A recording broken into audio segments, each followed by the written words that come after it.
Now, to mark the auspicious beginning of today's conference and awards ceremony, we now proceed with the traditional lamp lighting ceremony.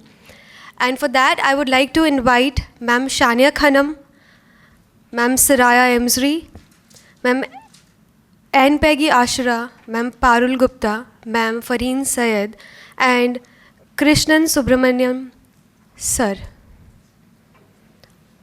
on the stage for the lamp lighting ceremony.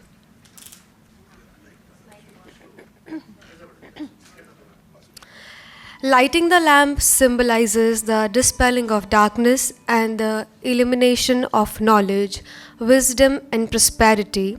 It signifies our commitment to progress, integrity, and excellence.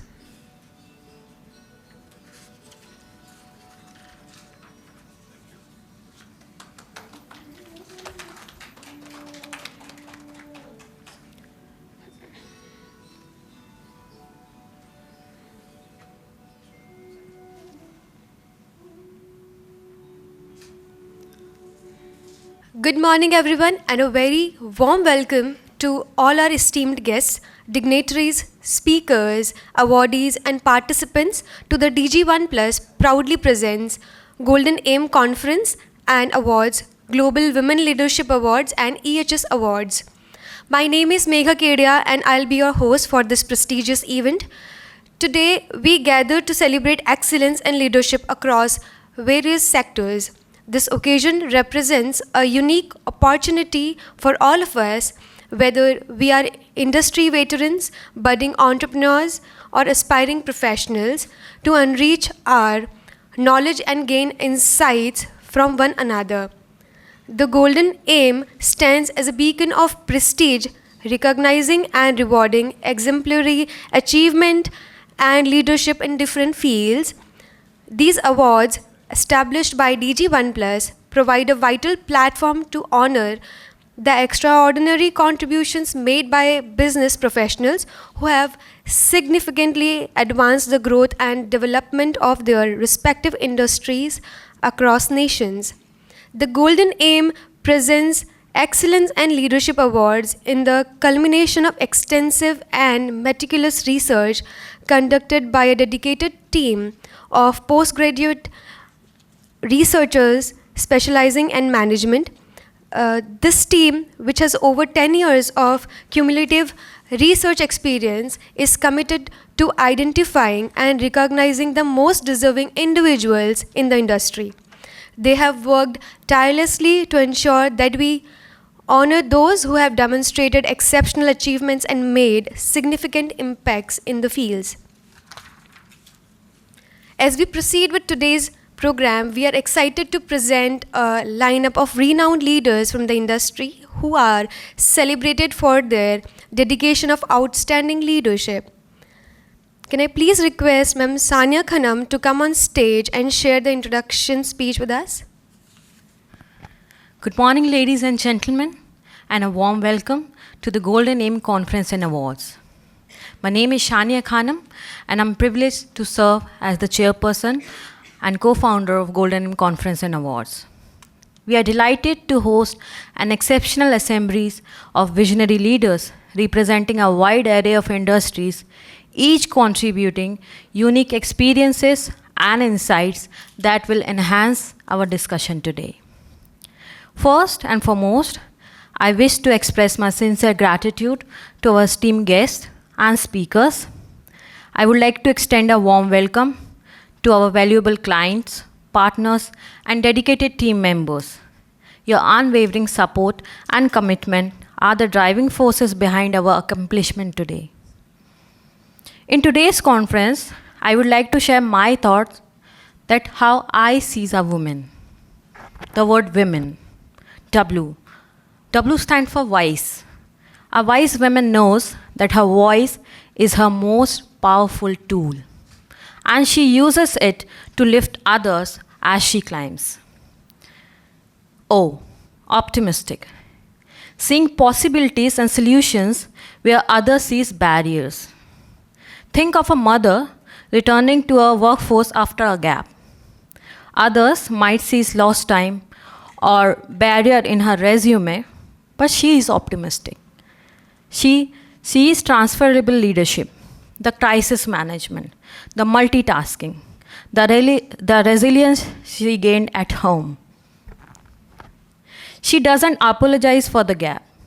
She uses it as a solution for a company that needs a steady hand. Am motivated, driven by a clear purpose and the desire to create impact. Imagine a woman working in a firm. She sees that their product aren't serving older users or marginalized communities. Others might just do their job and stay silent. But she is motivated by purpose. She spends an extra hour building a business case for inclusivity. She isn't driven by a bonus. She is driven by the desire to create an impact that changes how her company serves the world. Her motivations makes her a leader before she even has the title. The word E, evolutionary, always growing, learning, and adapting to the future. An evolutionary woman doesn't wait for the future to happen. She becomes the future by learning what it needs today. We are not the same women we were 5 years ago. Our scars have become our strategies, and our lessons have become our leadership. Growth is the only evidence of life. If you aren't evolving, you're just existing. So let's just choose to evolve. To be an evolutionary woman is to realize that your final version is still under construction, and that is your greatest strength. The word N, nurturing. Let us go forth and be nurturing, not because we have to, but because we have the unique power to turn a house into a home, a group into a team, and a dream into a reality. As we leave today, remember that your voice is your greatest power. A wise woman doesn't just have her voice for herself, she uses it to lift others as she climbs. If you know in your heart that whatever you are doing is right, speak up for yourself. Even if the whole world is standing against you, doesn't matter. And even if your voice shakes, don't worry about what people will say. Trust the truth, stay bold, and lead the way. Thank you so much for coming today. I look forward to a successful event together. Thank you so much. Thank you so much, Sania ma'am, for such inspiring words. Now, moving to our first speaker, ma'am Saraya Emsri, I would like to call her on the stage. And she'll be talking about beyond strategy, how women leaders are driving real organizational transformation. Please give her a huge round of applause, everyone. Good morning, everyone. And today I was so honored and pleasure to be back here in Mumbai. And my sharing and presentation is about beyond strategy, how women leaders are driving the real organizational transformation. So before I continue my presentation, briefly about myself, as this is not my first time, I was here last year being awarded the Women Super Achiever in Leadership Coaching and Consulting from DigiOne as well, and thank you for inviting me back here.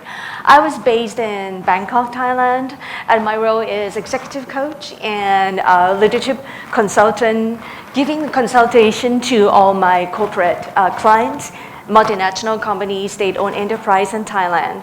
And my area of focus surrounded around the leadership, coaching, and communication. And of course, if any organization wants any transformation, they called me. And that's basically what I serve my clients. So today I'd like to share my experiences that I worked for almost like 20 years working with clients with you about the strategy.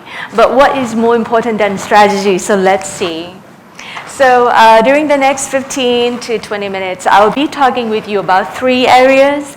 The first one was my insight and wisdom working with clients. What is beyond strategy? I'll tell you what is that. And then I'm going to share with you the real case because my client in Thailand that I helped them designing the strategy and implement it. So I will be sharing the cases for you. And the last few minutes, if you have any questions or comments to share with me, feel free to. So that's the key agenda that I will share with you. So I want to start my presentations with a statement that I clearly assert that strategy is good. Yes, every corporate has a strategy, but many, many times we find out strategy doesn't work. So what is missing? So strategy is what we write on the wall. Yes, I help the C leader design with strategy, what we choose to do, not to do. But so many times it was placed on the wall. But transformation is what happens on the floor. So that's more of about the execution. And one thing, beyond strategy, no matter how brilliant your strategy is, if your culture rejects it, it's over. And that's my statement. So let me share with you the story of why I assert this from my experiences. So I want to share you a story of an executive. His name is Alan Mulally. And he was the former president and CEO of Ford Company. And this case study was very well known that you can look for more information from the American icon, how Alan Mulally turned the Fight and Save Ford Motor Company. The reason this case was famous, and we learned a lot from this case, because the time when Mulally was invited into Ford, he used to be the executives in Boeing before. And that year that Mulally was invited to lead the Ford, that year Ford was losing $17 billion. So it was like a turnaround situation that Mulally was expected to lead the company. With his experiences, first few months, he didn't create any strategy. He conducted the BPR, which is like business plan review meeting, or you can call the war room. He asked his C-level, his direct report, to have a meeting and report the responsibility in chart. So simply saying that he asked his team to report in 3 colors, the red, the green, and the yellow. So you report to me in red if you don't think that you will meet the target. You report your chart in green if you think everything's fine. And you report the chart in yellow if you think something needs to be modified. That's a very simple rule that he shared with his team. So in the next slide, I'm going to share with you a small clip for 2 minutes. So he's going to share his lesson learned when he first led Ford Company and talking with his team members. So what I'd like and invite you to focus is how the behavior of that person in the meeting room corresponding to the culture. So let's see. The forecast was going to be $17 billion. So I started the business plan review. The charts are turned into the chart. You now color coded red, yellow, green. Any change on the chart is in blue. So there's lots of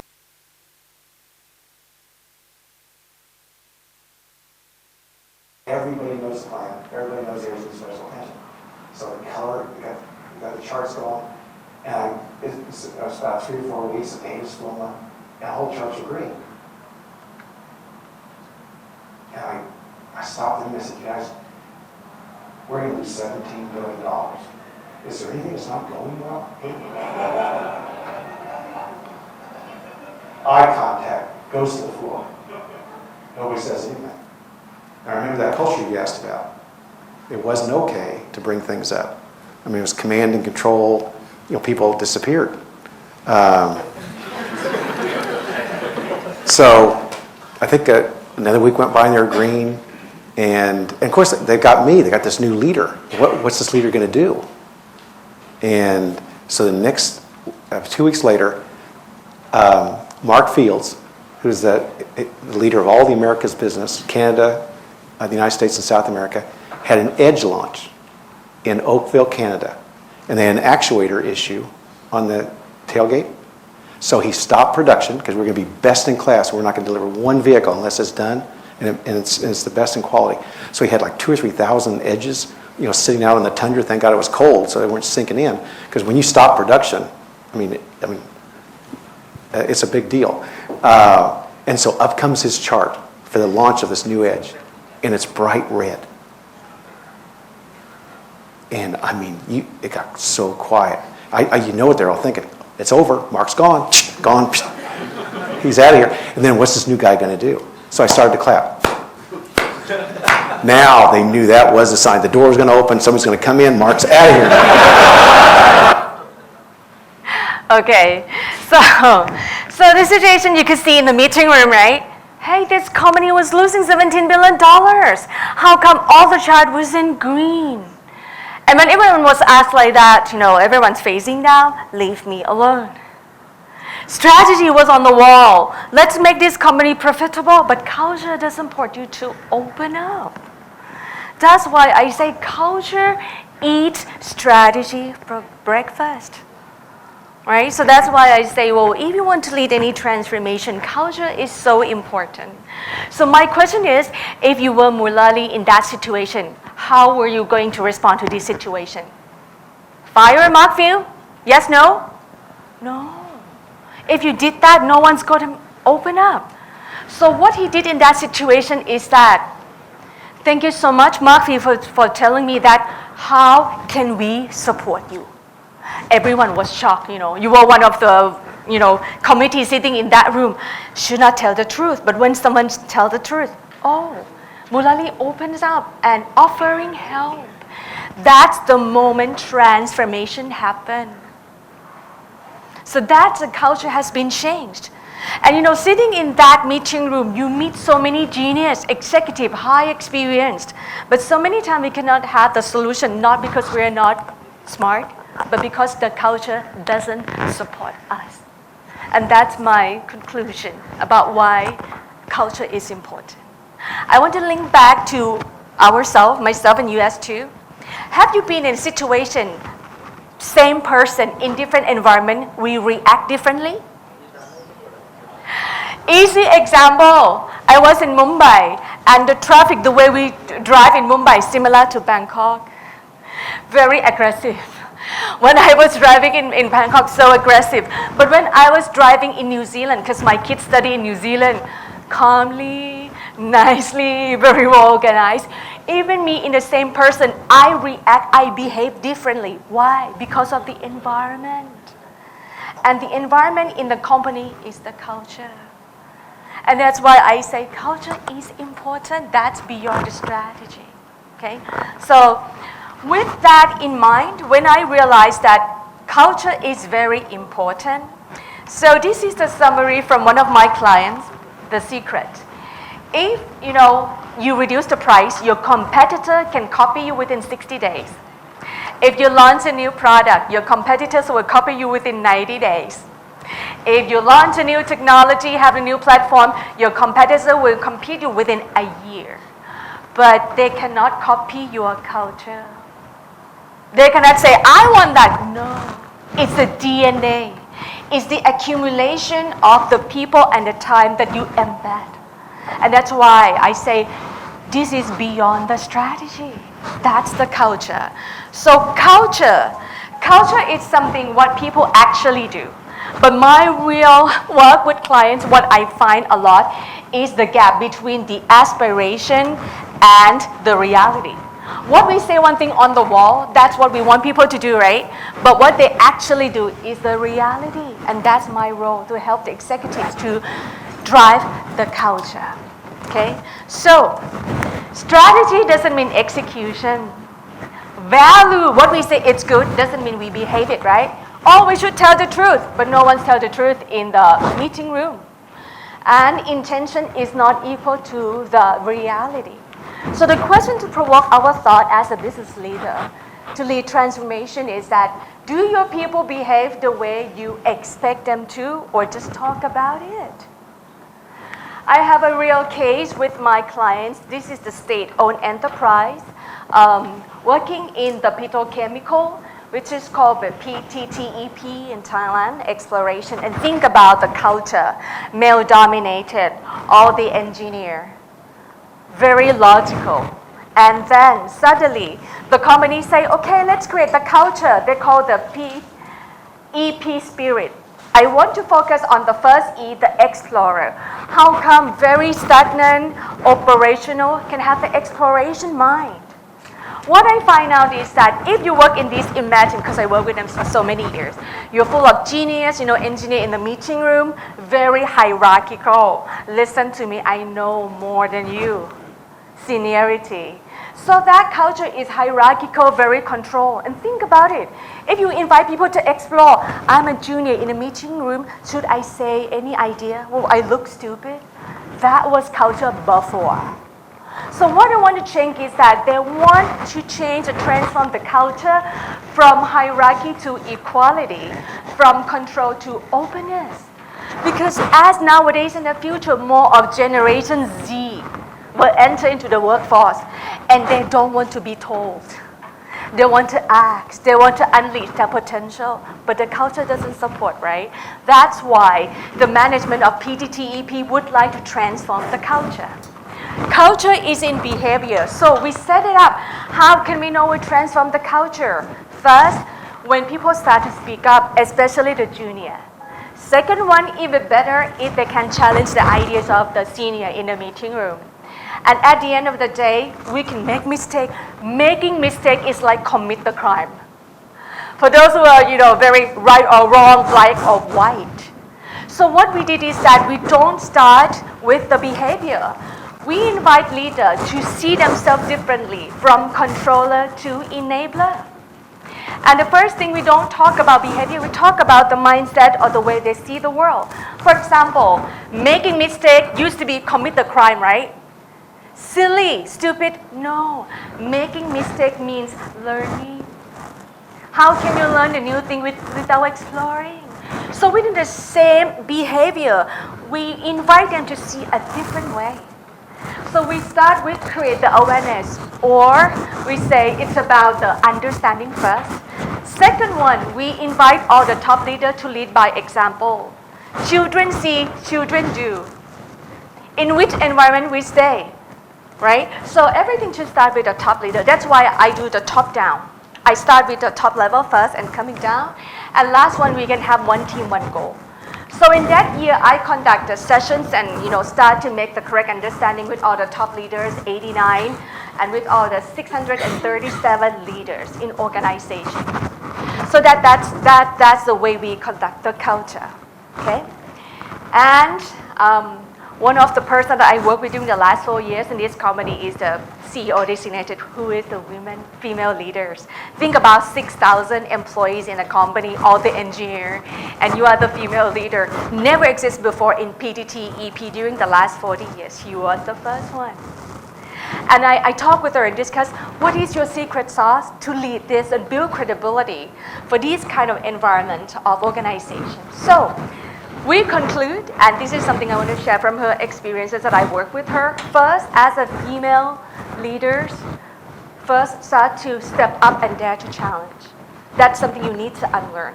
Secondly, the competitive, advantage of being the female leader is that you have the good asset of understanding people, the soft skill, utilize it.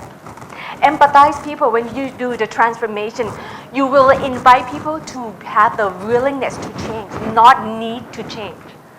So when you can combine these two, it will become the bimodal output of constructive disruption. And I see this the advantage of the female leader and how women can lead the organization, especially in the male-dominated industry like oil and gas. So I want to conclude my last time and still invite you to think about, does your culture support your strategy or silently block it? Because at the end of the day, transformation is not a strategy problem. It's a leadership problem. And the future will not be led by those who control people, but by those who unlock them. And that's what I say, beyond the strategy.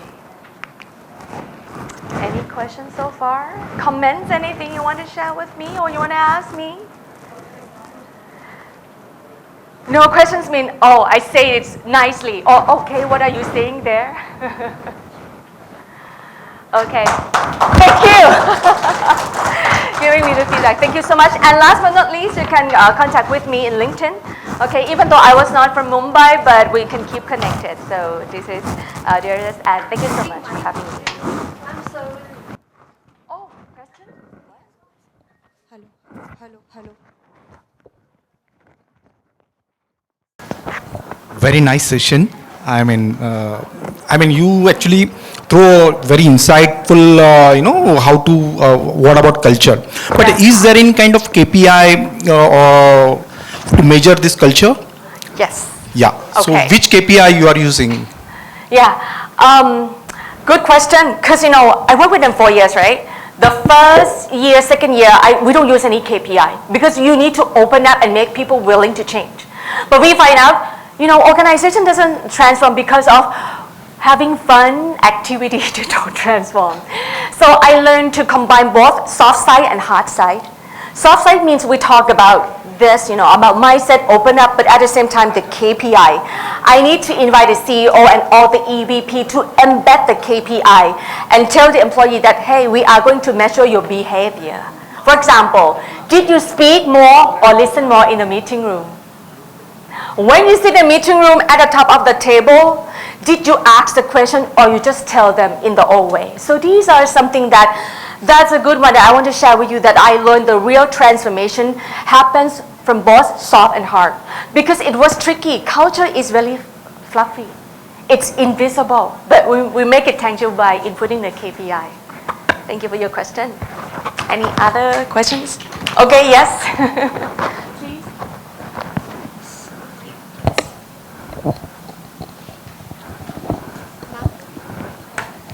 Thank you very much. That was quite insightful. I just want to say thank you and totally agree with you that leaders are the architects of the environment where everyone thrives. And I want to give you an example. I joined a company in 2023 and I did an employee survey. Yes. The ENPS was very poor. And, when I decided to work on the environment, change how I showed up as a leader. Last year, I had an employee net promoter score of 51, which is world class in hospitality. So the environment is critical, and truly culture eats strategy for breakfast. Thank you so much. That was amazing. Thank you for having me, and you can visit me in Bangkok if you were there. Thank you so much. Thank you. Thank you so much, Saraya ma'am. I would like to call Sania ma'am on the stage to present Saraya ma'am with a thank you memento. Thank you so much, Saraya ma'am, for such insightful words.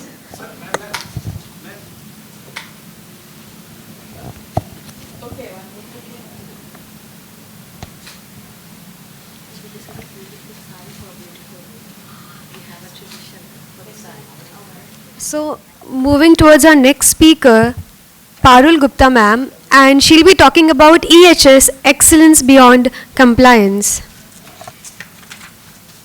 Please give her a huge round of applause, everyone. I would like to call her on the stage.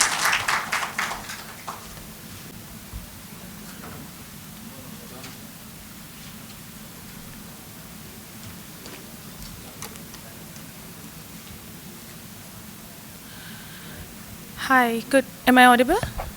Yeah, hi, good afternoon, everyone. Thank you so much for giving me this opportunity to speak in front of such a great audience. Here, I will be speaking about EHS excellence beyond compliance.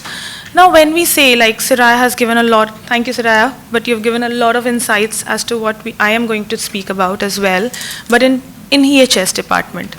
So here, when we say compliance, first question pops into our head is, why do we need to go beyond compliance? Why compliance alone is not enough? Because compliance. What is compliance? Compliance is basically regulations, right? Following the rules and the regulations and adhering to the standards, right? But why that is not enough?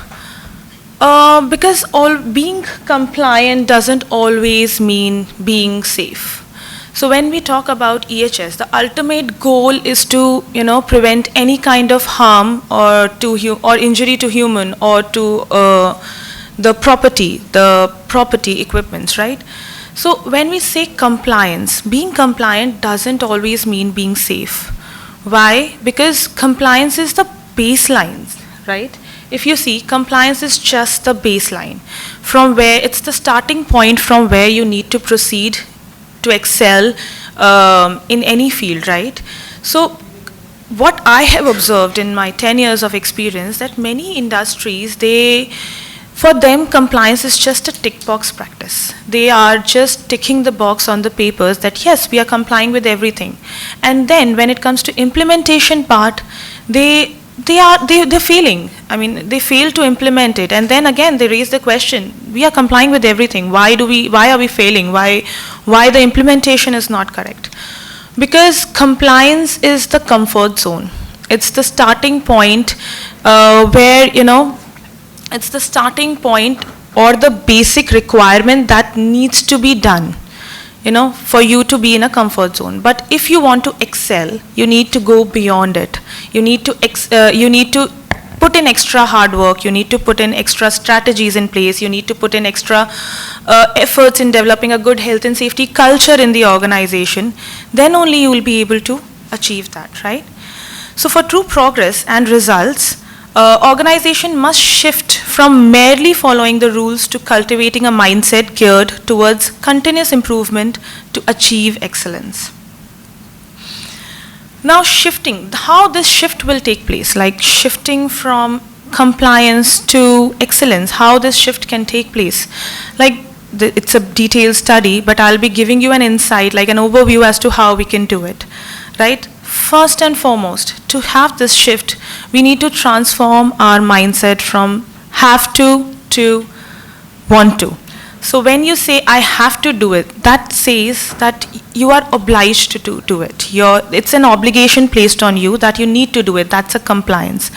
But when we say that I want to do it, that means you desire to do it. And that shows how you really want to excel in the field.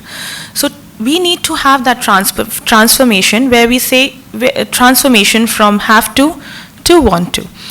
Okay, and for that it demands innovation, adaptability, willingness to push beyond the comfort zones, right? And how, again, there are certain methods what we can do, what we can implement to have this transformation. So first is, again, strong safety culture and employee engagement.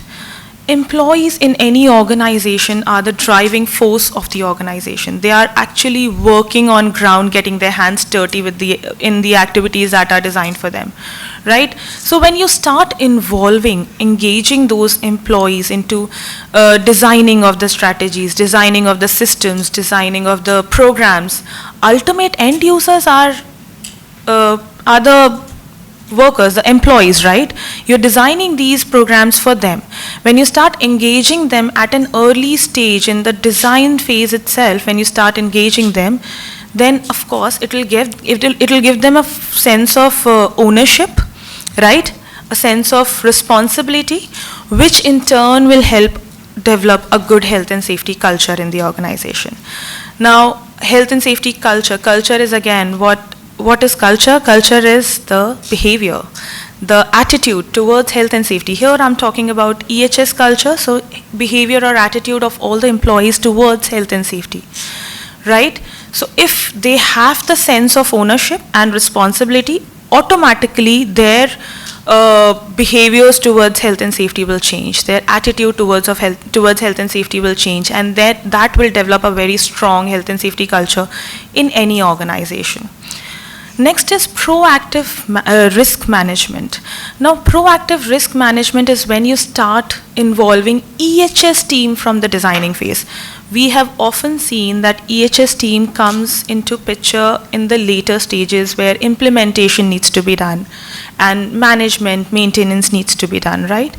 But if we start, So if we start involving them, engaging EHS team from the planning phase itself, again, the more efficient, more effective systems will be built. More effective programs will come into picture.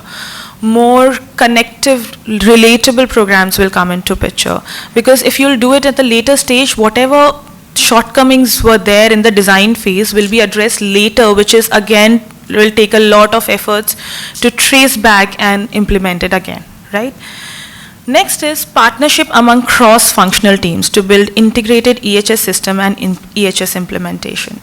Now, EHS is a department that needs to communicate with every department, every possible department in the organization.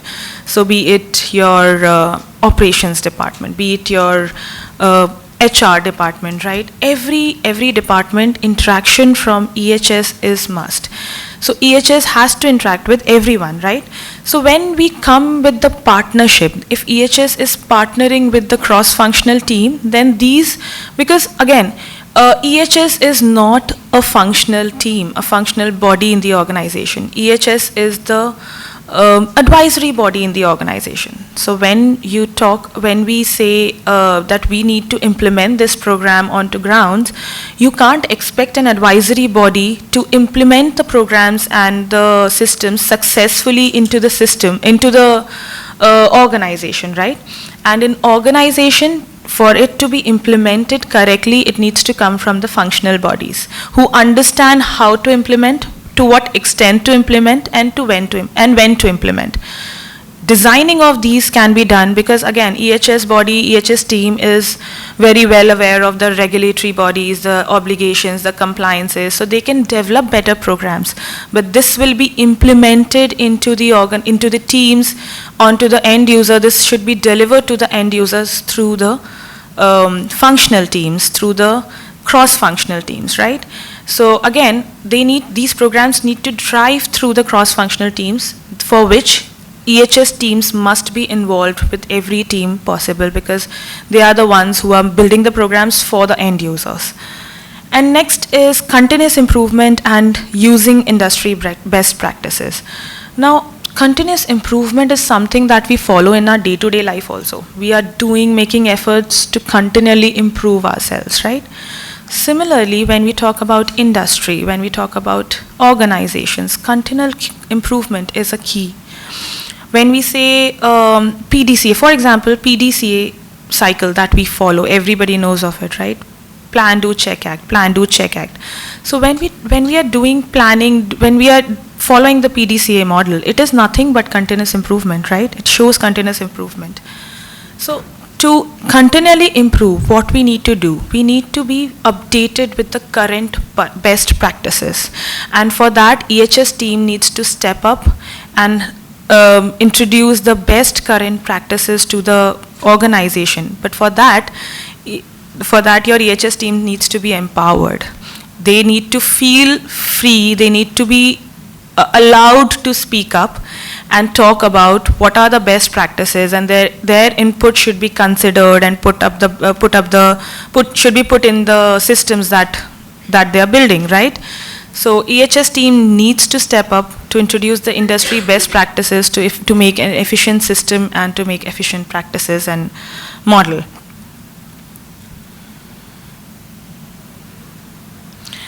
Now the leadership shape, real differentiator. Let's understand this way. When we say, when we have a shaped pencil, a sharpened pencil, right? The handwriting comes out beautiful, you're able to read it beautifully, right? But imagine when the pencil is not sharpened well. You're not able to read, the words doesn't appear well, your handwriting may not be looking well. In 99% of the industries, leadership actually molds the health and safety culture. They affect the health and safety culture, right? So if the leadership is strong and leadership is on board with EHS teams, the health and safety culture of the organization will be great, right? And it is important. Now we all understand why the culture is important. Because culture is what? When you have a shared responsibility, when you understand your responsibilities and accountabilities, you know what your attitude towards the health and safety, your behavior towards health and safety, right? So how that behavior, see, EHS team will be having that behavior towards health and safety, but it's not the EHS team who needs to have it. It's the people who are working on ground, the end users. They need to have a very positive behavior attitude towards health and safety. So how can you, now again, because EHS is an advisory body, it cannot build that, build that kind of attitude amongst all the end users in the organization. It has to come from the leadership. Now, how will you engage leadership when we say that leadership needs to be engaged to develop that culture, to build up good systems, right? How you can involve leadership into such things. So first and foremost, you need to tie EHS excellence to business outcomes. We all know business outcomes are directly compatible with EHS excellence. So if you introduce this topic, if you make the leaders aware of how and what they can do in order to improvise their performance, in order to have a good business outcome, they will automatically come on board, because everybody is worried about their performance, right? So tell them how they can, what they can do, what are the importances, how it is directly compatible to the business outcomes, right? They will come on board. Now, when they are on board, you can drive your programs through them, to their teams. You can ask them to introduce the programs to their teams and, have the responsibilities distributed, have the roles distributed. Right? Next is EHS as strategic partner, not a silo. So in my observation, what I have seen, there are organizations having best practices, best systems, best protocols in place. But when you go on ground and ask the end users, are you aware of it? They're not aware. They're not. So these programs, these systems are built for them, but they're not aware of it. That means the EHS teams are like working in a silo. They're not able to reach out to the public for whom these programs they are building. They are putting in so much effort. So if they have leadership on board, again, these systems, leaders and the EHS team can be strategic partners together, where they're building strategies as to how they can implement it all over the organization and how they can make it better, how they can improvise it, right? Then visible leadership and accountability. Now, when you have leaders on board, it automatically develops a sense of accountability and responsibility on them. Right? They understand their accountability, they understand their responsibility, and then they act in a way that then they act responsible for it. They take charge of the entire team, which sets an example for the team members. If our leader is doing so great in health and safety, focusing so much on health and safety, putting in so much effort, why don't we? We have to board now that. We have to we have to come on board with him, right? We have to follow him as well. So it kind of sets an example. Then employee empowerment and frontline involvement to design solutions. Now, the employees must also be empowered to take decisions, EHS decisions. So for example, if there's a work stop order, right? Now, if something is observed on site which is not complying, or which the work is not going correct, the practices are not being followed, the employee should have the authority to stop the work. Now, if employee will stop the work, then with clear reasoning, if he has the clear reasoning, he can stop the work there. And if the employee stops the work, then the work will be stopped for half an hour, maybe 2 hours, maybe 3 hours.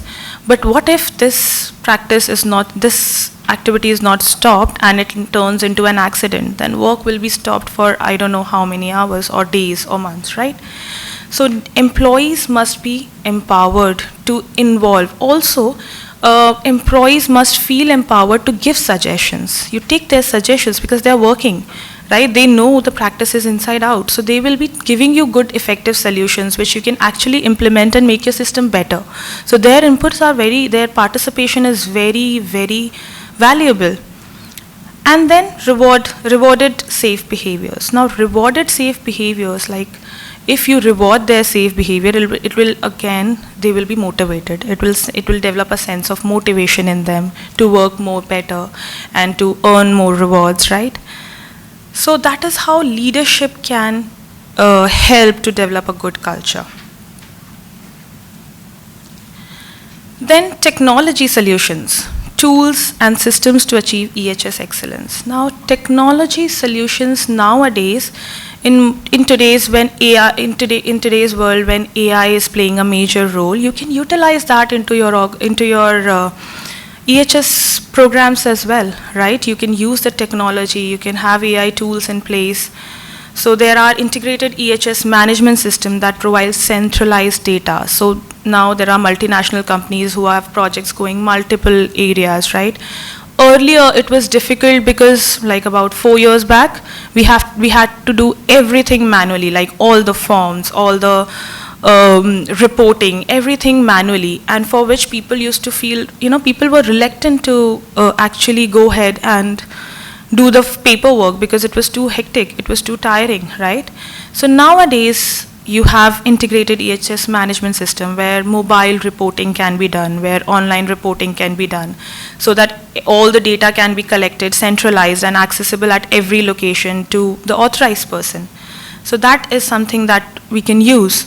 Then digital EHS tools, which is again ease of reporting, mobile reporting, reduced admin work. Now, if admin work is reduced, you will save a lot of time, and when admin work is reduced, that time can be utilized in again strategizing, improvising your systems, improvising your programs, your protocols, right?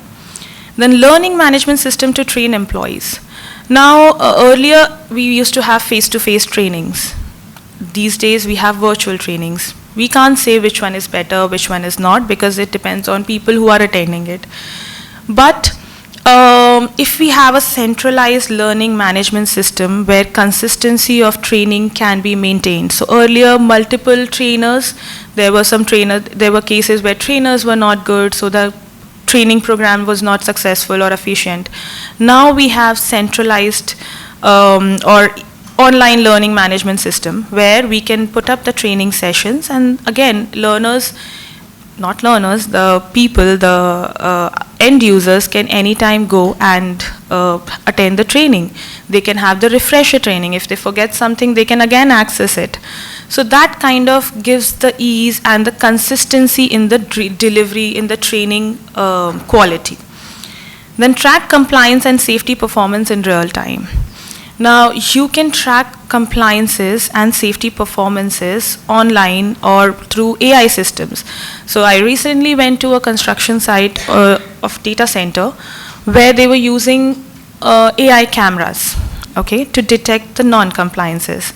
Now, monitoring the non-compliances is a compliance, right? Now, monitoring the rules, monitoring the rules and regulations are being followed or not, that is a compliance. Now, how do you monitor it? You can monitor it manually, or you can have AI cameras. Which one is efficient? So that is when you implement AI cameras, when you go beyond the compliance, that is excellence. So if the AI cameras were detecting if someone is not wearing the safety hat, it was being detected and being directly reported to the manager or the reporting manager, whosoever, right? So that is one example which we can utilize. And then consistent execution EHS programs and systems across multiple sites. Now again, we have already discussed the training material, the training programs, the documentation, the reporting systems, everything can be centralized, and consistent execution can be maintained. So why business should rethink EHS excellence? EHS excellence is now a strategic imperative. Organizations that modernize their EHS capabilities benefit from stronger compliance, safer workplaces, and better EHS outcomes, all of which contribute to operational resilience and long-term success in the business. Thank you so much.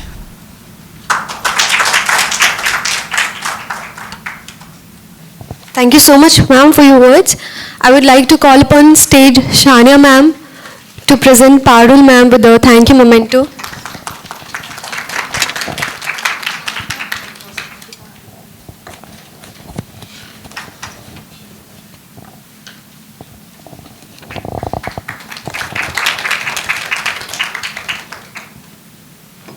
Thank you so much, Parul ma'am. Thank you so much, Sania ma'am. Towards our next speaker, Sir Krishnan Subramaniam, and his topic will be Zero Impact Engineering a Cleaner, Safer World.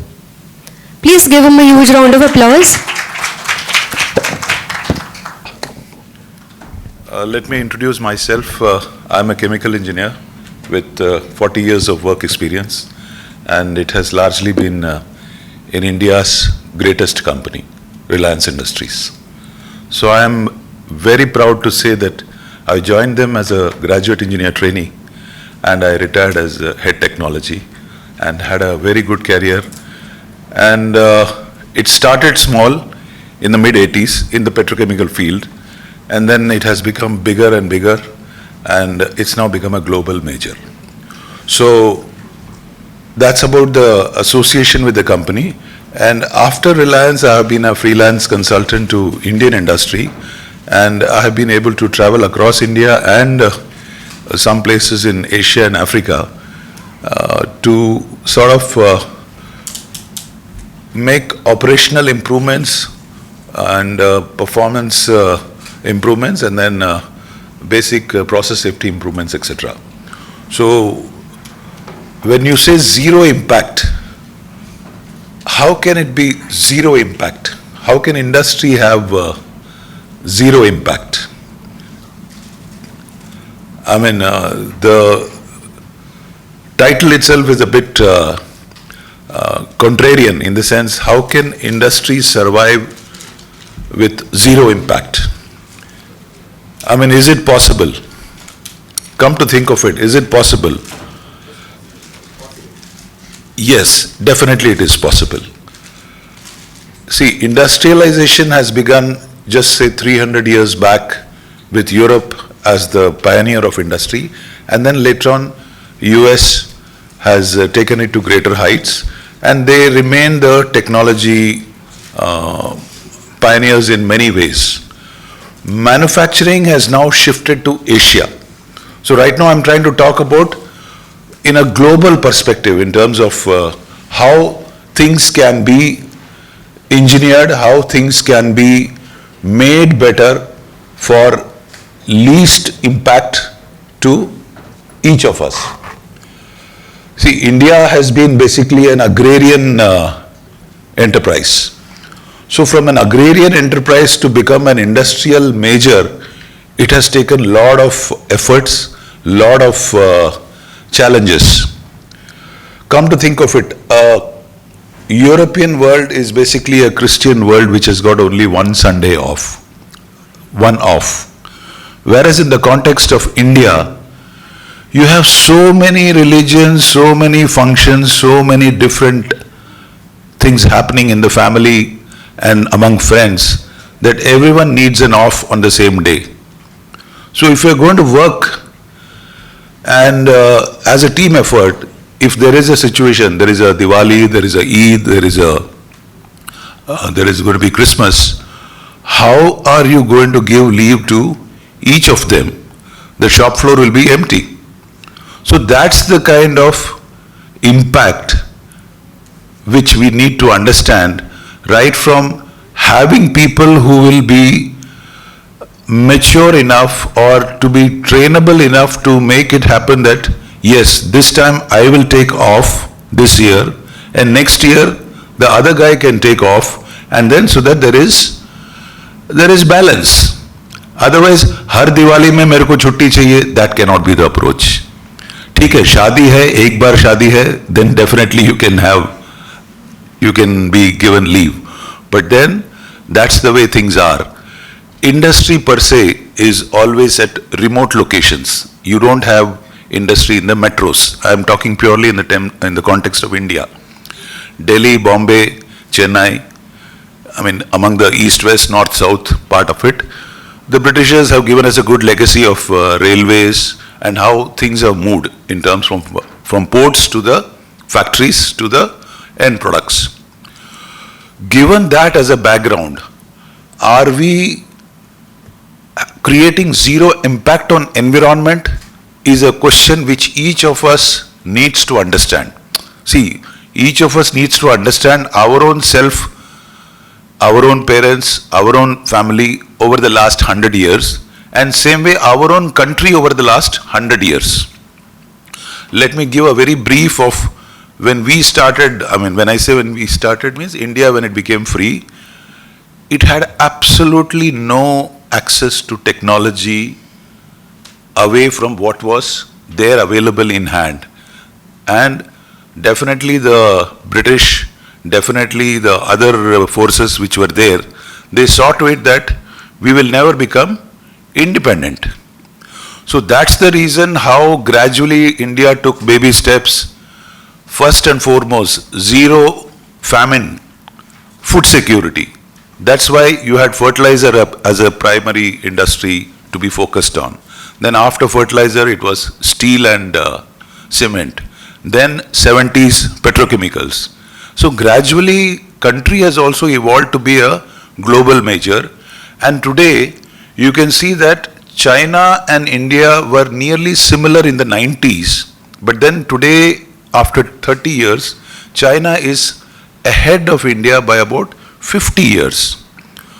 There is no issue in that. I mean, China has created enough capacity for the next 10 years surely. I mean, you cannot put up a unit in India or anywhere else in Asia and make a product cheaper than what the Chinese are doing. So better sense is get the material from them and then try to do value addition, which is what Indian pharma companies are trying to do in a good way. So my submission to you is, when we say zero impact, whatever new is going to come, see, all of us will have last mover advantage. Please understand what is last mover advantage versus first mover advantage. First mover advantage, it was long back. But now when you are last mover advantage, you have the advantage of having the best technology, the least polluting, the most silent equipment. See, can you have a fan at home which will create a noise? Can you have an AC at home which will create noise? Basic. So, should your industry be noiseful or should it be noiseless? See, the analogy is very simple. How comfortable we are when we go to a park. When we go to a park, it is green, it is comfortable, it is silent to a large extent, and you are comfortable. Versus going to an industry where you feel throb, where you feel sound, where you feel disturbance, where you feel threatened to an extent. The challenge is to make industry safer to operate, safer to take shutdowns, and safer to be for a long period of time. All industry is engineered safe. When you get a new car, everything is good about it, it's safe. But the moment you get bad fuel for the car, there could be problems. Similar is when you inherit an industry, you will be able to produce what is required out of it.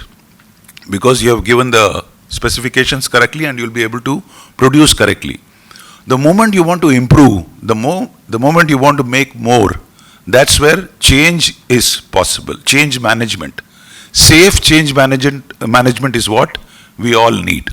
So getting a Mercedes car in the Indian context, getting a Maruti car in the Indian context, and how it will perform well in the Indian roads, that's where is the challenge for all of us. So, as I said, zero impact is definitely possible, and this zero impact is on environment as well as on people. Kindly note why sound is so bad for all of us. In the sense, if you are in a traffic, if you are in a environment which is more sound, more than 85 decibel, gradually your body loses the ability for calcium accumulation in your bones. If you are continuously exposed to high sound environment, you will not be able to assimilate calcium from the food to your bones. And if that doesn't happen properly, your bones become weaker and you're going to be aging faster. So that's the very simple scientific part of it. Similar is what we feel. I mean, if your AQI, today AQI is a challenge in all metros of India. Why? Because there is so much of construction, so much amount of redevelopment, so much amount of infrastructure happening. So if AQI is bad, as youngsters we may be able to face it, but as you go beyond 70, 75 plus, mask is not a solution. Mask reduces your ability to breathe in. So when AQI becomes bad, when you get affected adversely, these are things which need to be addressed. Similarly, all metros in India, you can see heavy rains and you are on your knees, which means drains are not made properly. Your basic water intake as well as your effluent lines, both are a challenge. So given these things, what we target, see, India earlier had only 30 to 40% of its population in the metros. Now it's the exact reverse. 70% of the population of India is in cities. And when I say cities, it is all in major metros and smaller metros. So when you have this as a situation, the villages are peaceful, the villages are cleaner, the village, only the elderly remain, but the youngsters, they are all in the cities. And then they are facing not very good air, not very good water, and that's where the whole generation gets affected. So it's a very, very wake-up call for each of us when we say what kind of impact we need to face. Zero impact means definitely zero impact on our mental health, on our core physical health. These are things which need to be addressed. I mean, EHS is definitely a medium, a measure to quantify and then improve. But then leadership definitely is important. How many of you would say what is one generation? How many years is one generation? Can we have some numbers? Any other number? What would be a generation? No, it has to be lower. 15 years is supposed to be one generation. A man, when he is 15, he can father a child, which means 15 years you can have the second generation coming. So each of us are going to be in enterprise which are going to be for multiple generations. So you have a situation of a plant which is not for one generation, for at least a minimum of 3 to 4 generations. So Indian enterprise, Indian public sector enterprise, they have been there for 100 years, which means 6 to 7 generations. So 6 to 7 generations means if I want to know what has been done on day one, where is the memory of that? The changes that have been done in the plant, the people who are running the show, are the records available? So that's the challenge for all of us. When I say industry, means any industry. It could be insurance industry, it could be accounting, offices, industry, hospital. We need to have memory of the plant in documents, memory of the plant in whatever digital possible. So these are things, very, very crucial. Many of us in new industry, if there is a takeover, if there is a merger and an acquisition, there is absolutely no idea of why these changes were done. It would have been very, very specific to that earlier period. So these are things which need to be addressed. You need to have proper memory of the plant. Whatever changes are done, they have to be documented well, they have to be stored well, and they should be retrievable easily. So these are very important. So again, for retrieval, you shouldn't need a person. It has to be available as a proper index so that you can address that area and then make the changes. So these are some of the things. I didn't know the kind of audience and the composition of the audience. So that's why it's been a bit of a I think I've covered most of the points. Yeah. Many of you would be surprised that Bhopal as a example, 1984 Bhopal incident. इतना उसके बारे में बात होता है. But whether we have learnt all the lessons, the technology suppliers, they have learnt the lessons. Union Carbide, they have learnt the lessons in US. Whereas जहाँ इसका adverse effect हुआ, India, have we learnt the lessons? That's a big challenge. We don't seem to have learnt all the lessons, and ikka dukka, there is something which comes in movies, which comes in OTT, and then you try to make, whether that should be taught in the school, taught in the books, I am not against it. I don't want to make any political statements. कौन राजे थे, कौन पहले था, वो सब ठीक है. भोपाल जैसा इंसिडेंट हुआ, कहाँ हुआ, कैसे हुआ, क्यों हुआ? Should it not find mention in any of your NCRT books? Similarly, see, main plant is engineered very well. It's called MOP, main operating plant. Everyone engineers it well. But then there is something called a balance of plant. Balance of plant में utilities है, storage है, those things. They never get addressed very well. So you have an example of Japan, Fukushima plant. The balance of plant was not engineered properly and you had an incident. And after 14 years, they are again going to restart the plant by saying, yes, we are going to improve the balance of the plant. So India, Asia, that's where all manufacturing is going to be there. That's where industry is going to be there. US will be always high-end technology, warfare technology, वही करता रहेगा. It is not going to manufacture because they know by manufacturing there will be pollution, there will be so many issues. They do not want to pollute their environment. So all of the manufacturing is going to be in Asia, but we have to do it sensibly. We have to do it with zero impact, and this is important for the future generation, how we are going to be comfortable. So, as I said, future-proofing. How much are we future-proofing? Recent example, last 1 month, LPG ka shortage. Government has not been able to, in the metros, they did the piped gas very well.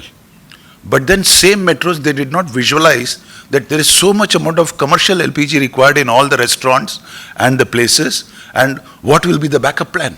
Whether you will be able to supply. And when I say LPG, LPG goes into the smallest of restaurants. So the idea of the government is very good. Piped gas for all the metros and LPG for the villages maybe, and then places where the gas line cannot be. But now you are in a situation where city में भी LPG चाहिए, गांव में भी चाहिए, सब जगह चाहिए. So on one hand, Ujjwala scheme, everything went great. But then, जब crisis आया, where is the backup plan? So future proofing of all our enterprises is a must. So imagine, इतना we are supposed to be the pharma capital of the world. China ने अगर बंद किया, we will be on our knees. So China +1 बोलते रह गए, कुछ हुआ नहीं है. So we have to have some kind of alternate arrangements, maybe from China, maybe from any other source. It could be costlier for some time, but then back to how do we fortify our own self. So Asia, Africa is where the whole manufacturing and people are going to be there, and that's where the whole focus, and whatever systems are done well in one country is immediately, now we are in a global village. Each one can copy, each one can modify and make it happen better. So with this, I would like to end my program. Suggestion schemes. You covered suggestion schemes. In any zero impact, not everyone can understand how do we create least impact or we try to make things better. So suggestions have to come from the shop floor. Suggestions have to come from at every level and for small improvements. So with this, I would like to wind up and thank you for a patient listening. Thank you. Thank you so much, sir. I would like to call Sania ma'am on the stage to present sir with the thank you memento.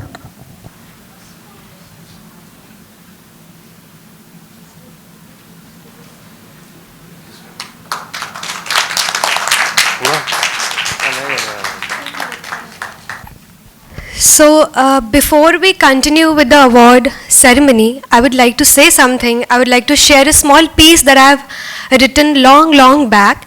This is a small tribute to every woman whose silent efforts often go unseen yet hold the world together. Disclaimer है, this is in Hindi, so sorry जिनको समझ में नहीं आता. उसे बुरा नहीं लगेगा, वो समझ जाया करती है. औरत है, वो पिघल जाया करती है. उसे दर्द नहीं होता, वो संभल जाया करती है. औरत है, वो सह जाया करती है. उसे वक्त ना दो, उसे वक्त ना दो, वो मान जाया करती है. औरत है, वो खुद से रूठ तुम्हें मनाया करती है. उसे प्यार ना दो, वो बस तुम ही से प्यार किया करती है. औरत है, वो खुद ही से रूठ जाया करती है. उसे उसकी कदर ना करो, वो भला कहाँ जताया करती है. औरत है, तुम पर अपनी जान निसार करती है. अरे औरत ही तो है, चलो जाने दो.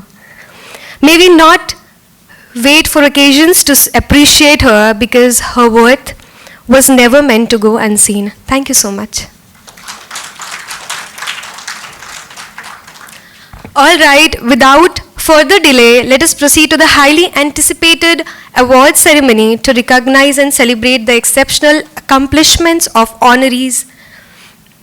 Each award signifies not only individual achievement but also serves as an inspiration for all of us to pursue excellence in our respective fields. Now, to give away a few set of awards, can I please ask Parul Gupta ma'am and Siraya Amsri ma'am to come on stage.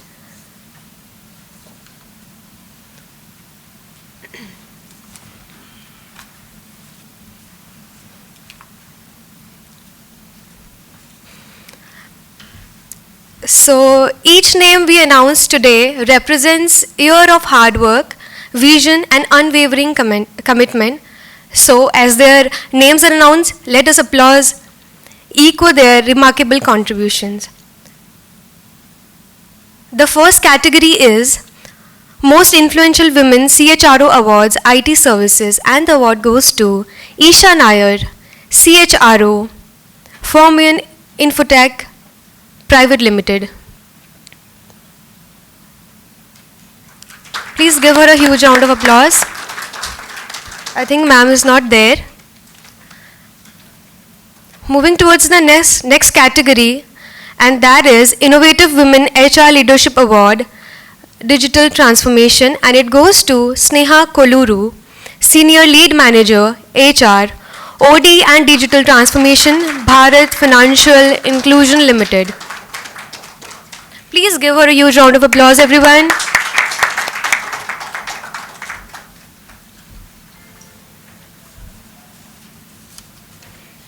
Phone. Okay.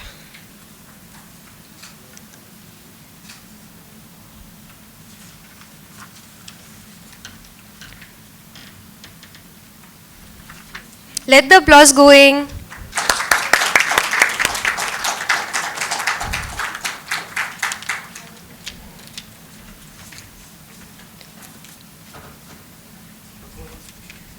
The next category.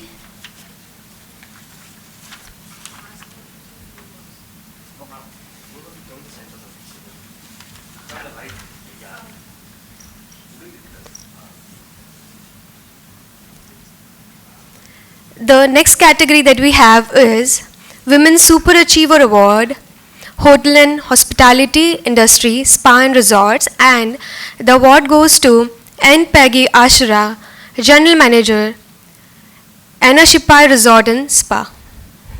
Please give her a huge round of applause, everyone.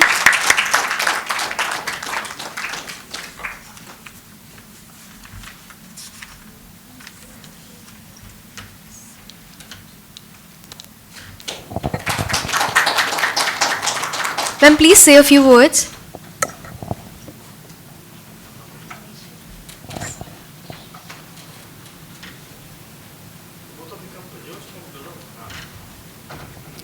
Ma'am आप उस तरफ चले जाइए, that way.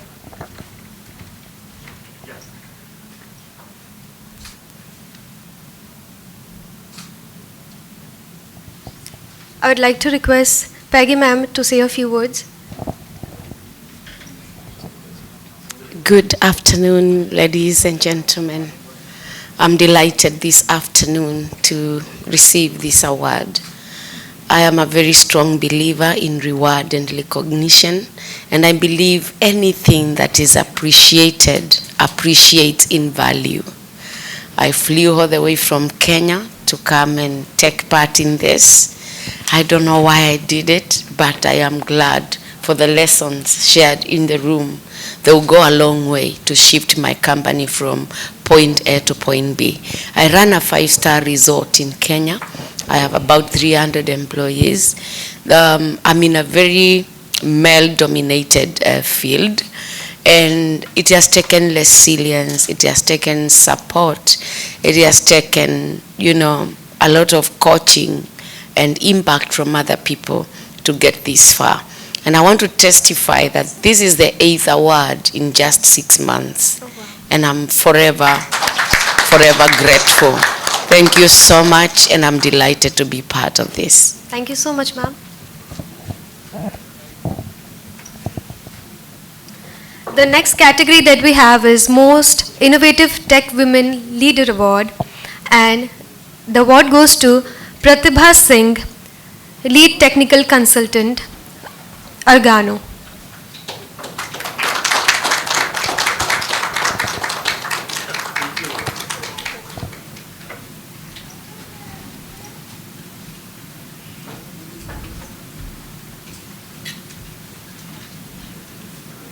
Congratulations, ma'am.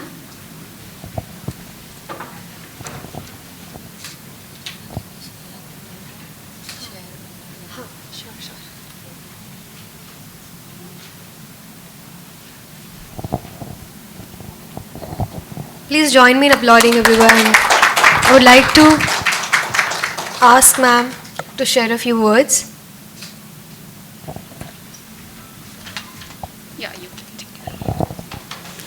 Hello, good afternoon everyone. First of all, thank you to Golden Aim Awards for this honor. I'm truly grateful to be here today. And as I got this Tech Leader Award, let me share a quick background about my tech journey.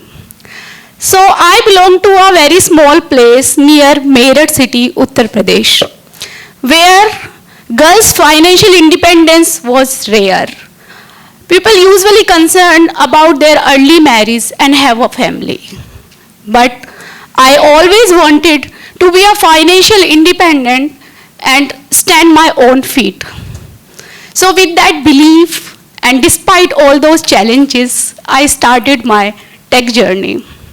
Now I have around 10 years of experience in tech. One thing there was always in my mind, that I want to start giving back to the community. I want to open doors for others. So I started mentoring students and early professionals in my tech system. I started hosting and organizing events and speak in our technical events in India as well as international. I started working with NGOs to empower young women in STEM, science, technology, engineering, and mathematics. And that thing is going on. To getting award and recognitions like this inspire us more even to contribute with greater purpose. There is always one quote which I believe. When a woman rises in tech, she does not rise alone. She uplifts entire community with her. And that's the belief. Thank you so much. See you around. Congratulations. Moving towards the next category, Global CX and Marketing Transformation Leader of the Year, and the award goes to Supriya P. Bambawale ma'am, Client Visit Lead, GTM Sales Strategy, Americas, Capgemini.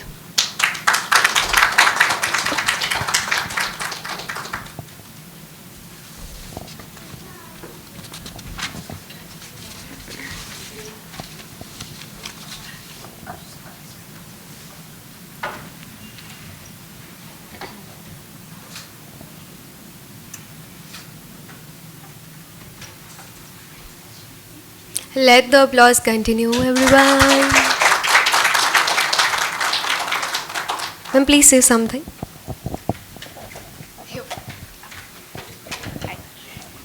Good afternoon, and thank you so much, Shania ma'am, Golden Name. It's an honor to be here and to be in the presence of such stalwarts. Accept this on behalf of my team because, as everybody knows, CX, marketing are all joint efforts, like Pratibha ma'am said as well. And once again, a huge round of congratulations to my fellow awardees as well. Very well deserved. Thank you so much, ma'am. The next category that we have is Young Women Leader Award, Corporate Strategy, and the award goes to Veronica Gandhi, Corporate Strategy, MD's Office, Aeroflex Enterprises Limited. I think she is not here. Please give her a huge round of applause. The next category that we have is Iconic Women Leadership Award, Quality Management, and the award goes to Ms. Nidhi Sharma, Compliance Head, Quality, Biocon Pharma Limited. Biocon Pharma Limited. I think she's also not there. Please give her a huge round of applause, everyone. Moving towards the next category, Dynamic Women HR Leader Award, Organizational Excellence and HR Strategy. And it goes to Dr. Mahalakshmi Bedi, Associate Director, HR, WSA Engineering Consultancy LLC.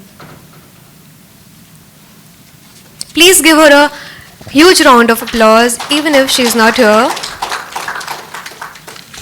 The next category that we have is Best Business Transformational Leader of the Year, and the award goes to Christina Dr. Crees.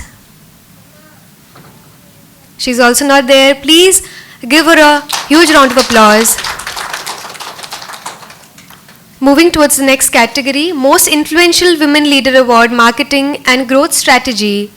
And the award goes to Gayatri Ivaturi, Marketing Center of Excellence, CyberArk, India.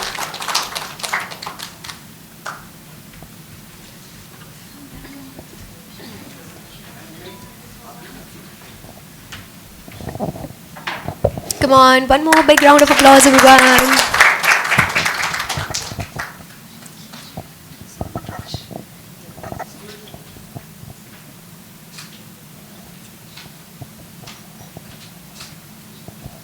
Congratulations, ma'am. Please share a few words. Sure, of course. Good afternoon, everyone. Congratulations to all the women leaders sitting here. Sir, your presentation has, I literally made a big notes on that. Last mover advantage is something that hits so hard. Like you have more sophistication and more first-hand information in hand. So thank you so much for that. And yes, I made a notes of your presentation as well. So yeah, just like Pratibha, I have a great journey. I belong from Visakhapatnam, a small town, a small city in Andhra Pradesh. It's where South Indian dads will not let their female child pursue a full-time career. Unfortunately, I had lost my father just a few months back. I'm so sorry. I had to fight with him one fine day when this digital inflection point has started hitting in the Indian market. That's where back then I started my career as a freelance content writer, as a SEO content writer to be precise. And yeah, then that's where the SEO digital marketing has started flooding in the market, and I was getting good amount of opportunities. I did my engineering in electrical and electronics, but I got through a very nice jackpot offers, but he's like, no way, you're not going away from Visakhapatnam. I'm like, okay. So I started picking up the freelancing projects, and then it's crazy that I got an amazing opportunity. So I fought with him, and one fine day I was able to reserve good amount of funds for myself. And then I'm like, okay, this is the time I'll just book my tickets. I took, very first time I took a 3-tier train ticket. and packed my bags. I'm like, okay, bye-bye, I'm leaving to Hyderabad. So I came to Hyderabad. I struggled a bit because I'm like a little ego layer is stopping me not to ask for any funds from my parents. I got a two-wheeler and I started my career by then. And then I cracked a seat in IMK, Indian Institute of Management, Kozhikode. I funded my MBA all by myself. And I majored in marketing, finance, and strategy. And the journey was amazing. I'm literally my professor's pet till date. I'm so sorry, I don't want to cry out. But thank you so much for letting me be very vulnerable. Shania, so much, thank you so much. You have been an amazing support for the last 2 years. A very silent support, but you have always been an amazing support. And recently I have completed my advanced leadership from ISB. I don't want to learn marketing again, but it's more like unlearning, learning repeat types, where it's more of a cohort, mixed cohort that is helping us a lot to unwind ourselves. And it's always a diverse group, but there's always a common thread that connects all of us together. So it's been an amazing journey. It would be very crazy if I don't mention my family, who has been a great cheerleaders and loudest cheerleaders for supporting me throughout. And my siblings, I have a coach, by the way. When I'm going through all this turmoil, she's Samyukta Ganesh Iyer. She has been a pillar, just like a rock for me. She worked as an ex-CMO at Sephora, and she started her career just switched to a pure leadership coaching. And she has been an amazing support. Like Gayatri, it's okay, absolutely fine. I'll just navigate how you can just work it through. So it's been amazing. And I got married during COVID first wave. I moved from Hyderabad to Mumbai. It's quite a new city for me. And then I was traveling in city flow from Thane to Nariman Point all the time. And I remember, I'm so sorry for taking too much time, but then I still remember one day I was stuck in the traffic. It took me almost 5.5 hours to reach my place and then finish off certain assignments that were given to me.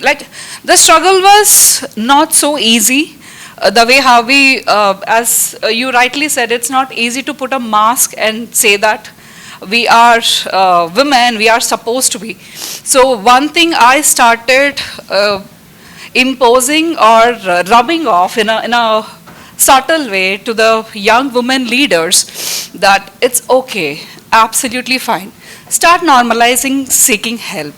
Please do normalize seeking help. And it's okay not to seek validation. Absolutely fine. You can be yourself. And one of the two things that always be like a kida in my back of my brain, that until and unless you involve yourself in the problem, you cannot come out of a solution. So let's not escape from it. So as you rightly said, sir, that the safety measures or whatsoever, it's not like, okay, it's not my problem. No, we have to involve ourselves in the problem. Then only we can come up with a solution, be it a last mover advantage. And one more point I would like to say, let's not zip our mouth. Please keep communicating. One of my mentors said, it's like you cannot communicate. When we say the cannot preceding, like you have to communicate no matter what. So with that, I really want to dedicate this award to my husband as well, who has been the torchbearer in the most defining phase of my career. So thank you so much, everyone, and sorry for being too vulnerable. Thank you.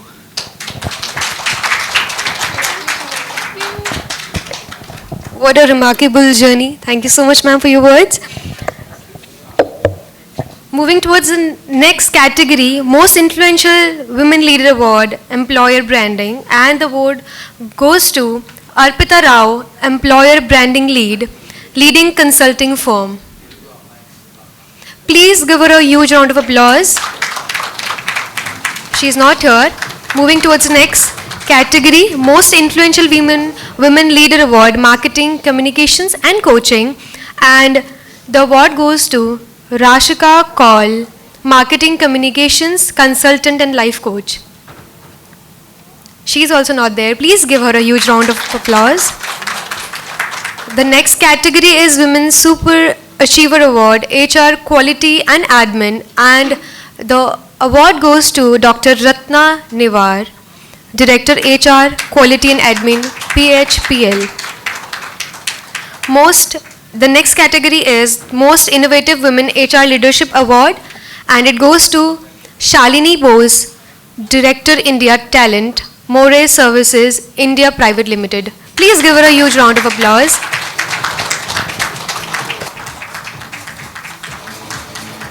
Congratulations, ma'am.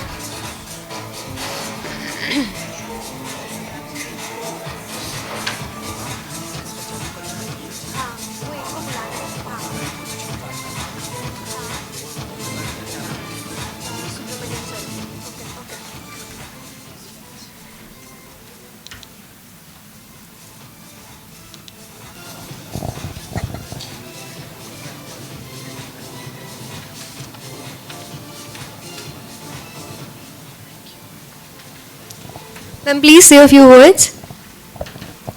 Good afternoon, everyone. It's lovely to see you all, and many congratulations to my fellow awardees, and thanks to Golden Aim Awards. Sorry for my voice, I'm a bit under the weather. I'm very happy to see a lot of women leaders here from different industries, different domains here. Sharing a stage with you feels really, really great. I have come a long way, being the first graduate in the family and managing a toddler, full-time job. I think I've come a long way. Like me, I'm sure everyone in the room would have a lot of stories to share. And I'm extremely, extremely happy today because I'm here to also show my child that, don't ever take a small effort of any women in your life easily. My son is right here to cheer me up. He's been constantly asking since morning, where's your award? I think I'm going to dedicate this to him.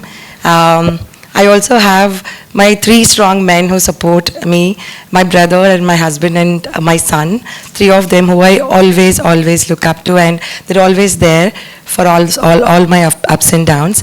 I'm very, very happy to see everyone here sharing your stories, being vulnerable, and there's a lot of learning that I see today. I'm going to go back with that.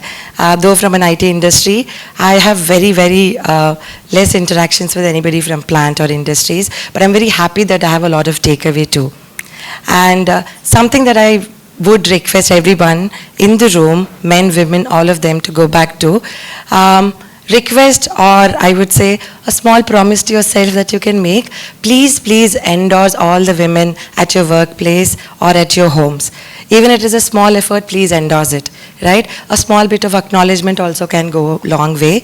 Need not has to be an extra attempt or an effort to go and then say you're doing great, but acknowledging will also make a lot of difference.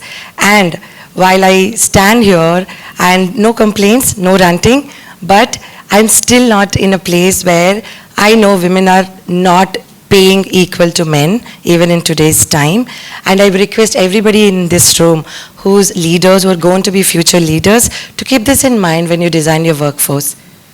Thank you so much for this opportunity, and I wish you a good day ahead. And this is my second time in Mumbai. It's been amazing to be here. Thank you so much for Golden Aim Awards. The whole team who's organized it, put so much of efforts to it. Thank you so much again. Thank you. Thank you so much, ma'am, for your word. Thank you, ma'am. Moving towards the next category, Most Innovative HR Transformation Leader Award, and the award goes to Dr. Neeta Pant, Group Chief HR Officer, GD Goenka Group. She is not here, but please give her a huge round of applause. Moving towards the next category, Most Innovative Women HR Leadership Award, and the award goes to Jyoti Singh, Associate Director, HR, Great HR. She is also not here. Please give her a huge round of applause. Before moving forward, can I please ask Sneha Koluru ma'am to come on stage? She took her award and forgot to give a speech. Please ma'am, Please share your words.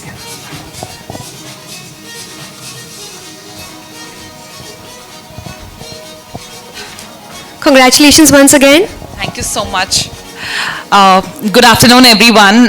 It feels surreal to be here in the room sharing the stage with all of the awardees, and I am very happy, elated to be part of this place, and I am truly enlightened with all the brilliant words shared by the speakers, and I think this award truly marks a testament to the excellence we create in the industry. Especially I belong to an HR fraternity altogether, and this truly marks up the benchmark for myself to have more responsibility to create a meaningful impact with the people-centric approaches and strategies which we do in our daily life, which again relates to culture and smaller initiatives which drive that impact.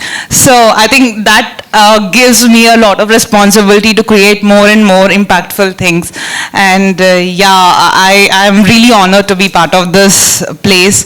And I could also relate a lot of my Telugu people coming. I also belong to Hyderabad, and I relate all of that. It feels so nice to be in the community, and thank you so much. Thank you so much. Thank you so much, ma'am.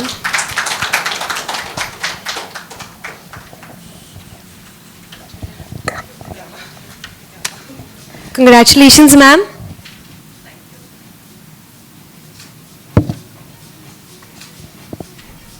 One more big round of applause, everyone. Come on.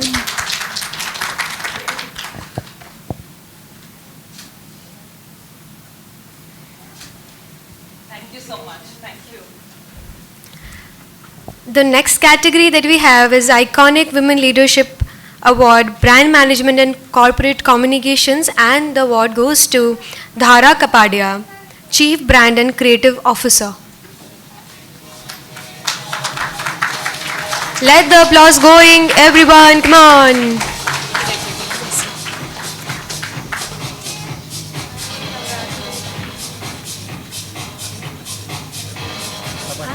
अभी ये चीज़ करो ना, sir को बुला लेती हूँ और parliament को भेज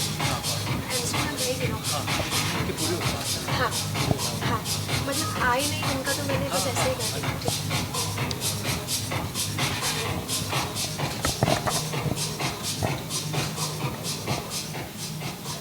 Then please say something. Congratulations. Yeah, sure, no problem. Good afternoon, everybody. This is my first an award session attending.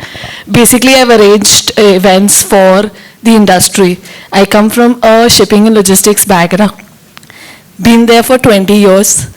Events is in and out for me. I would like to thank today all the dignitaries and everybody present in this room. It's lovely to receive. It's not a one-day work that we have worked for. It's the relentless nights that we have spent to achieve this success today. And this is not the beginning or the start. It's yet a long journey that we have to reach. Looking at everybody who's traveled from India, a lot of kilometers away. I'm sorry, but I've just come from 1 kilometer away. Lucky me. And I maybe took this up, maybe because it was too close by. And being in Mumbai, born and brought up here, so for me it was achievement, a recognition. At the same time, it's just that the voice of the woman needs to be not only told, heard, but enjoyed as well. In corporate communications, the most important is the brand that is conveyed, the story that is being told, how many people are actually, you have a buy-in from them. So in the same way, thank you so much for the appreciation and have a good day today. Thank you. Thank you so much, ma'am.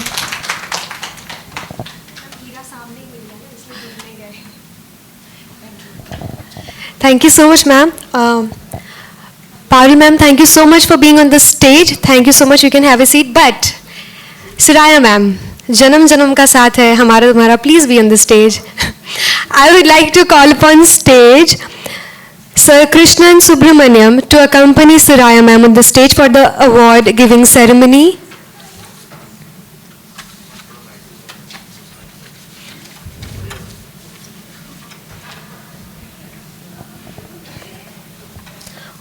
Moving forward,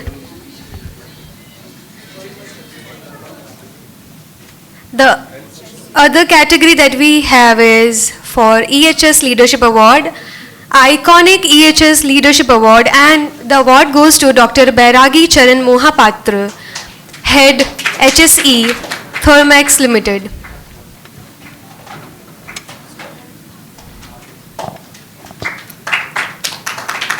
Congratulations, sir, on your well-deserved victory.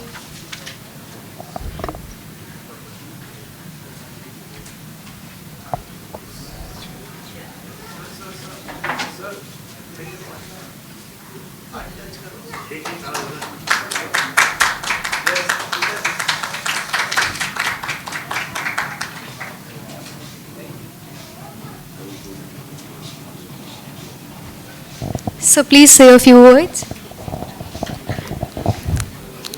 So good afternoon. I can see, thanks actually DG1, thanks Sania ma'am for inviting me and honoring me. I can see there are a lot of successful women here, and I can say that in Indian culture, I see we worship Ma Durga, Mata Lakshmi and Ma Saraswati, or the important portfolios of wisdom, the power and wealth belongs to women. So without respecting them, our society cannot improve. So I heard many people telling it's a male-dominated society. Obviously, till we reach that state, I strongly believe. Recently, we celebrated Women's Day. So India cannot come to that stage where he can be Guru, what Modi ji telling, Vishwa Guru. So to reach there, we need to empower our women and respect the women. So in Thermax, actually, we have our chairperson is herself a woman. So we have a great culture for women there. And another thing, what is my takeaway is, actually without a positive safety culture, even though you have a strong safety system, you cannot prevent the accidents. So today's great learning was what she told na, your strategy will fail if your culture rejects it.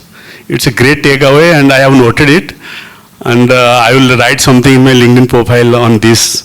It's actually this sentence touched my heart. Thank you, thank you. Thank you so much, sir.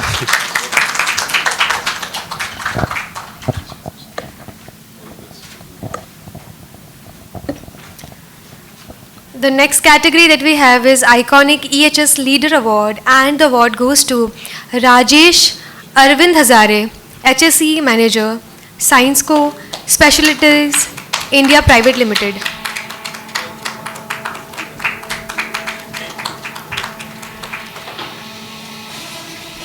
Let's applaud. Continue applauding, everyone.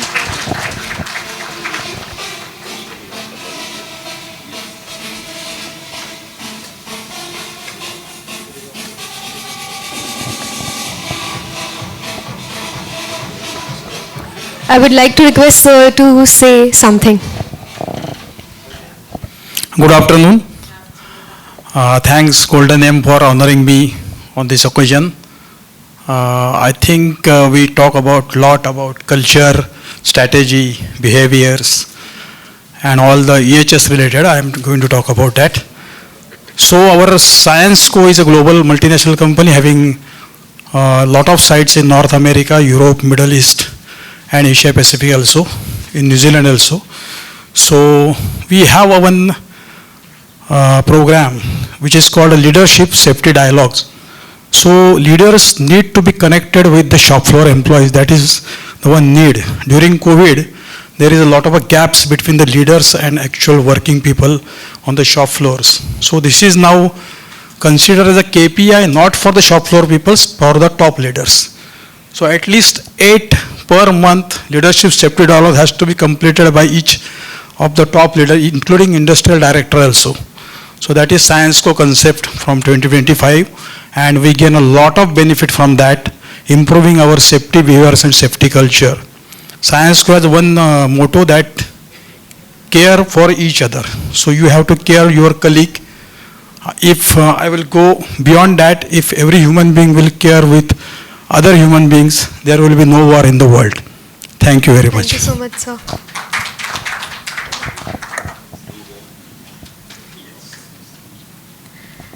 Moving towards the next category, Iconic EHS and Sustainability Professional of the Year, and the award goes to Amar Dalvi, AVP and Head EHS, Ion Exchange India Limited.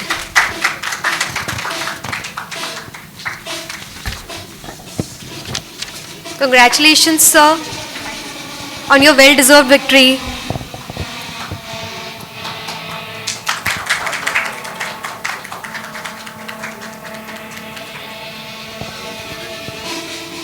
So please share a few words with us. Good afternoon, everyone. It's my privilege to accept this award. Thank you, organizer and jury members, to select me for this award. I have around 3 decades of experience in EHS. When I started my journey about 20 years back, EHS is considered as a compliance requirement as per the Factory Act. And then I moved in various roles from plant level to cluster level. Now I am heading EHS and sustainability function at Ion Exchange. And I believe unless and until there are certain young EHS professionals also in this room. So my advice is that unless and until we are integrating business strategy into EHS, unless and until we are considering EHS in all the operations, like she said rightly, it's very important that you will not get success. So integrating EHS in whatever you do, consider EHS aspect in procurement and other aspect, So EHS is required to be adopted from the design stage to procurement stage to, unless and to deployment stage. In all the aspect, EHS is required. And then this particular award, actually, it's not mine. It's belong to all my mentors, all my colleagues, and everyone at shop floor, because unless and until they support me, because my work is, I can create policies, I can create a strategy, but again, working on unless and until they actually work properly on the shop floor, strategy will not work. So, this is very much required, when you will drive EHS or sustainability from corporate angle, everyone need to respond very properly. So thank you very much for once again. Thank you. Thank you so much, sir. Congratulations.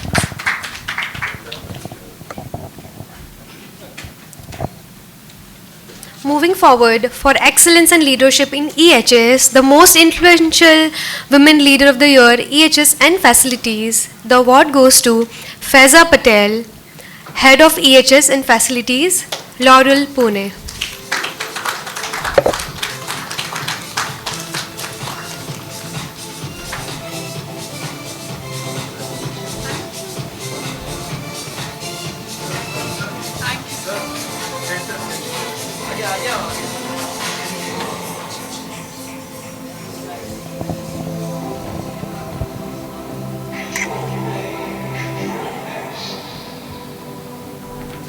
Excellence deserves applause. Please hear it. And please say a few words. Thank you so much. All right. Good afternoon, everyone. So it's just been 5 years for me in the EHS field. Actually, 5 years ago, I was a GT. And today I'm heading the EHS function. It's not been an easy journey, but I know the field of EHS operations STEM altogether is very limited for women. It's more male dominated, but in my case it was pretty much all the men who supported me, promoted me, believed in me, and kind of really pushed me hard to reach where I am. So this award is technically for them. if I start saying names, it's going to be a long list. So thank you to them. Thank you to the family who believed in me, who made me an engineer. And I think when you create a platform, acknowledge us, it creates even bigger responsibilities for us as women to create path for others. So let's all take that responsibility. Let's create more acknowledgement and more inspiring stories for other women. And thank you, Golden Name. It's really an honor to be here. Thank you. Thank you so much, ma'am. Thank you.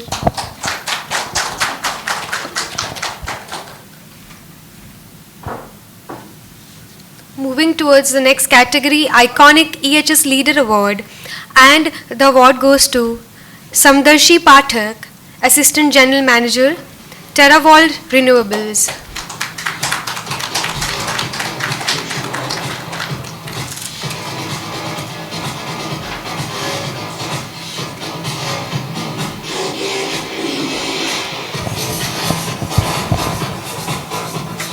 Let's just keep applauding, everyone.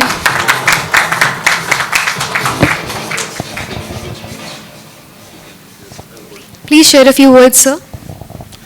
Thank you very much, everyone. And I just give thanks to ma'am, especially. And starting my journey as a soldier from Indian Air Force to this award. This is really a good pat on my back.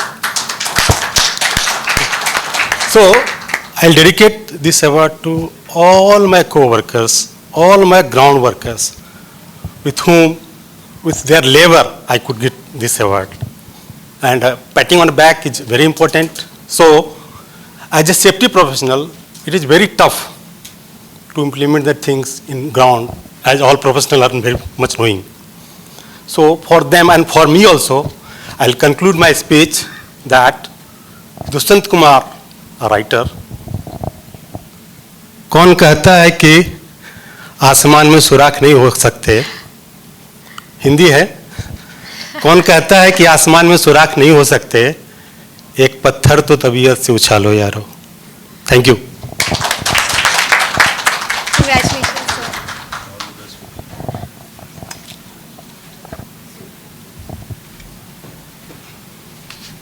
The next category that we have is Safety Leadership Award, and it goes to Krishna B. Yadav, Senior Manager Safety, Grasim India Limited, Unit Century Rayon.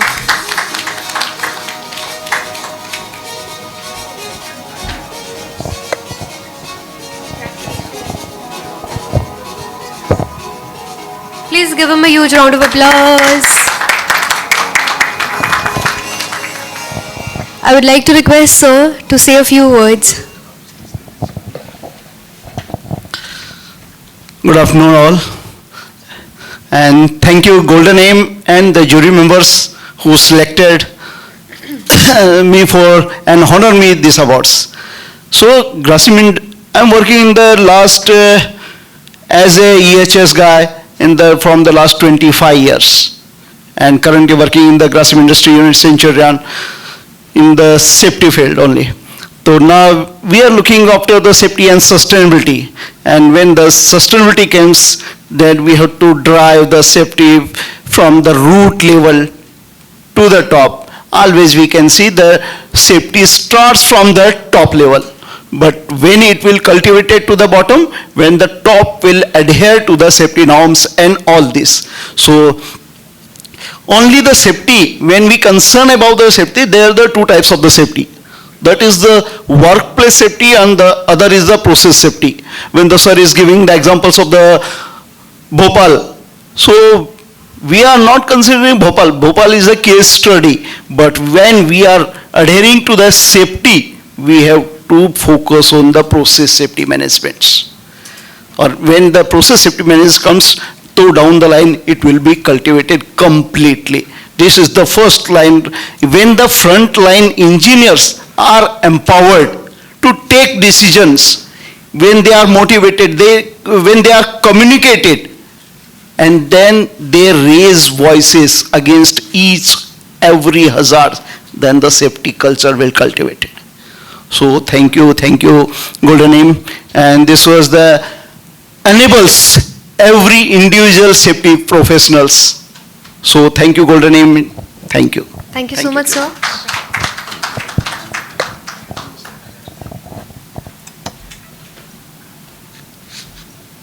The next category is Iconic Women Leadership Award, HSE, and it goes to Mrs. Sasmita Rani Dash, Assistant General Manager, Safety, Jindal Steel Limited, Angul, Odisha. I think she is not here. Moving forward to the next category, Iconic EHS Leader Award, and the award goes to Ashok Krishna Kekunaya, Head HSE, Gujarat Insecticides Limited, Ankleshwar. He is also not here. Please give him a huge round of applause, everyone. The other category that we have is EHS Icon of the Year, Priya Singh, Senior Manager, HSE, Keron Oil and Gas, Vedanta Limited. She is also not here. Please give her a huge round of applause. The next category that we have is Iconic EHS Leader Award, EHS Strategy and Governance, and the award goes to Arvind Kumar Jayaraman, Director Environment, Health and Safety, Pfizer Healthcare India Private Limited, Vizag, AP. He is not here. Please give him a huge round of applause. The next category is Most Impactful Coach of the Year, and it goes to David Bingley, CPCC, PCC, Founder, Envision Coaching. Sir is also not here.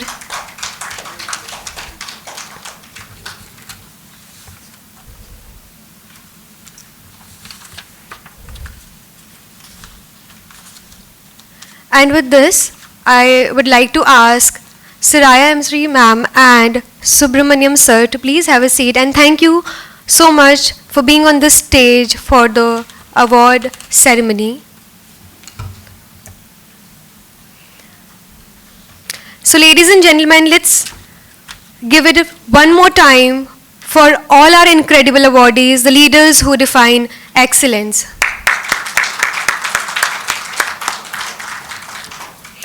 And as we conclude the Golden Aim Conference and Awards for Excellence and Leadership, I want to take a moment to express my heartfelt gratitude to all our supporting partners. A special thank you goes to Ms. Sania Khanam ma'am, the CEO of DG OnePlus, whose unwavering support has been the invaluable to the success of this event. I also want to acknowledge all the esteemed participants who took the time to join us today, as well as the remarkable award winners.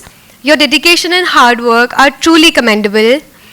For our award winners, please know that you can expect to receive your event photographs and videos within the next 3 working days, so you can proudly share this milestone with your professional network.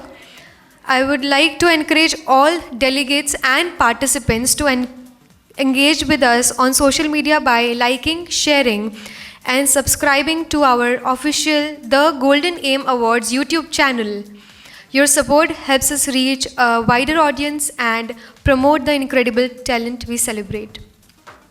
Finally, I kindly request all the participants to come on the stage for a group photograph. Cheers! Cheers!